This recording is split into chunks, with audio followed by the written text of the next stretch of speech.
சென்னை மகாகவி பாரதியார் நகரில் வசித்து வரும் மக்களுக்கு மாற்று இடம் வழங்குவது தொடர்பாக நடவடிக்கை எடுக்கப்பட்டு வருகிறது. இது தொடர்பான தகவல்களை தருகிறார் செய்தியாளர் ஸ்டாலின். புதிய தலைமுறையின் தொடர் முயற்சினால் தற்போது இந்த மகாகவி பாரதி நகர் பிரச்சனையில் சிறு முன்னேற்றம் அடைந்திருக்கிறது என்றுதான் கூற வேண்டும். இந்த பிரச்சனை சம்பந்தமாக தொடர்ந்து ஒரு மாத காலமாக செய்தி வெளியிட்டு வந்த நிலையில் இந்த பிரச்சனை சம்பந்தமாக தமிழ்நாடு வீட்டு வசதி வாரியத்தின் மேலாண்மை இயக்குநரை சந்தித்து கேட்டபோது தமிழ்நாடு வீட்டு வசதி வாரியத்தின் சார்பில் தமிழ்நாடு குடிசை மாற்று வாரியத்திற்கு சென்னை மாநகராட்சி மேயர் ஒப்புதலுடன் ஒரு கடிதம் இந்த பகுதி மக்களுக்கு வீடுகள் வழங்குமாறு ஒரு பரிந்துரை கடிதம் அனுப்பப்பட்டுள்ளதாக மேலாண்மை இயக்குநர் சார்பில் தெரிவிக்கப்பட்டுள்ளது.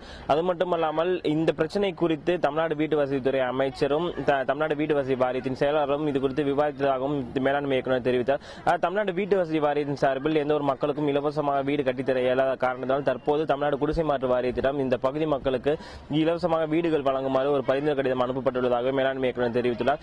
இது குறித்து இந்த விளக்கம் கேட்பதற்காக சென்னை மாநகராட்சி மேயரையும் சென்னை மாநகராட்சி இணை ஆணையரையும் நேற்று இது குறித்து கேட்டபோது நிச்சயமாக இந்த பிரச்சனை சம்பந்தமாக அனைத்து தகவல்களையும் இன்று தருவதாக சென்னை மாநகராட்சி இணை ஆணையர் நம்மிடம் தெரிவித்திருக்கிறார். தற்போது இந்த பிரச்சனையில் சிறு முன்னேற்றம் அடைந்திருப்பதால் இந்த பகுதி மக்களிடையே ஒரு சிறு நம்பிக்கை தங்களுக்கான மாற்று இடம் ஓரிரு வாரங்களில் நிச்சயமாக கிடைத்திரும் என்றுதான் தற்போது இந்த பகுதி மக்கள் ஒரு முழு நம்பிக்கை வைத்து நம்மிடையே கருத்துக்களை தெரிவித்திருக்கிறார்கள். புதிய தலைமுறைக்காக ஒளிப்பதிவாளர் கணபதியுடன் ஸ்டாலின்.